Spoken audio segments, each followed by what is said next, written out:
আসসালামু আলাইকুম এসএসসি পরীক্ষার্থী বন্ধুরা, আশা করি তোমরা সকলেই ভালো আছো।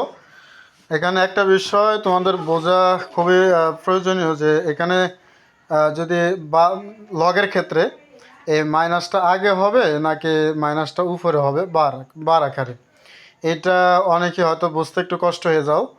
তো লগের ক্ষেত্রে মাথা রাখতে হবে, লগের ক্ষেত্রে যখন আমরা উত্তর লিখব পূর্ণক বের করার সময়, তখন কিন্তু এই মাইনাসটা হবে বার আকারে উপরে।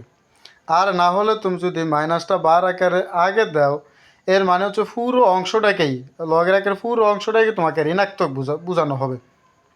অবশ্য ঋণাত্মক বোঝানো হবে। যেমন দেখো, পূর্ণ ঋণাত্মক হলে, এই যে পূর্ণ ঋণাত্মক হলে সংখ্যাটির বামে মাইনাস চিহ্ন দিয়ে পূর্ণটির উপরে, এই যে সংখ্যাটির বামে, ভালো করে খেয়াল করো, বামে মাইনাস চিহ্ন না দিয়ে, বামে মাইনাস চিহ্ন না দিয়ে, তার মানে এটার বামে মাইনাস চিহ্ন দেওয়া যাইবেও না উত্তরের ক্ষেত্রে। উপরে বার চিহ্ন দিয়ে লেখা হয়, খেয়াল করছো? বামে মাইনাস চিহ্ন না দিয়ে পূর্ণটির উপরে বার চিহ্ন দিয়ে লেখা হয়। এই যে পূর্ণটির উপরে বার চিহ্ন দিয়ে লেখা হয়। যেমন পূর্ণক -3কে লেখা হয় বার 3, পূর্ণক -3কে লেখা হয় 3 বার। খেয়াল করো, দেখছো?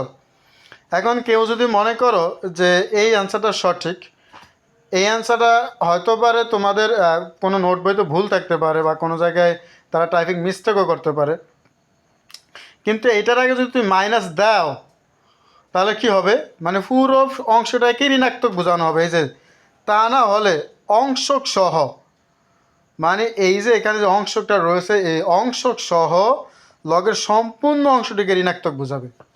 বুঝতে পেরেছি? এছাড়াও তুমি অ্যান্সারগুলো দেখো, যখন আমরা ঋণাত্মক পাই তখন কিন্তু এই যে এনো -1 দেখো, এনো কিন্তু এরা -1 দিয়েছে। এই -1 মানে কি, এটার পুরোটাকে তোমার এখানে যে অংশটা রয়েছে এটা পুরোটাকে ঋণাত্মক বোঝানো হয়েছে। বুঝছো? এখন প্রশ্ন হচ্ছে তুমি এমসিকিউর অ্যান্সার কোনটা করবা।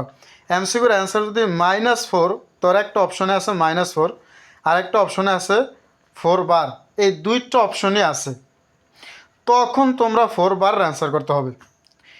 আর যদি তোমার -4 থাকে, 4 বার না থাকে, তাহলে তোমাকে -4 অ্যান্সার করতে হবে। বুঝতে পেরেছি?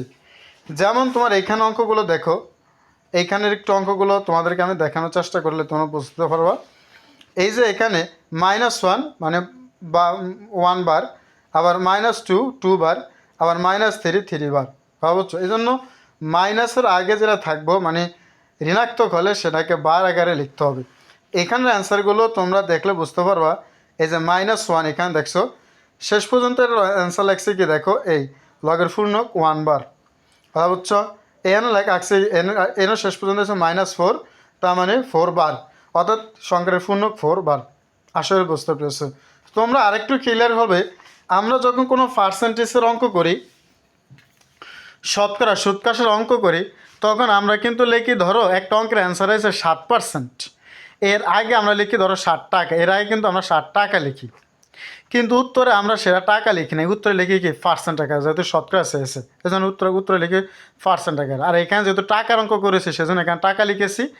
উত্তরটা লিখতে গেলে আমাকে পার্সেন্টেজ আগেই লিখতে হবে। যদি আমি উত্তরে পার্সেন্টেজ না দিয়ে টাকা লিখি, তাহলে কিন্তু আমার উত্তরখানা ভুল হবে।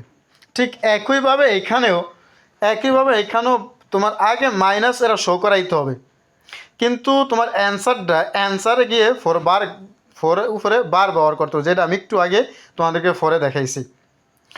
এর আরেকটু সলিউশন দেখাইছি, যদি অপশনে 4 বার না দিয়ে শুধু মাইনাস থাকে, তাহলে তুমি -4 অ্যান্সার করতে হবে। যদি অপশনে দৌড়াই দেওয়া থাকে -4 আবার 4 বার দৌড়াই দেওয়া থাকে, তো সেক্ষেত্রে তুমি -4 যদি অপশন অপশন ভরাট করো, তাহলে কিন্তু তোমার এই অপশন ভুল হবে। 4 বার কি তোমাকে যুক্তিসঙ্গতভাবে অ্যান্সার করতে হবে। আশা করি বুঝতে পেরেছো।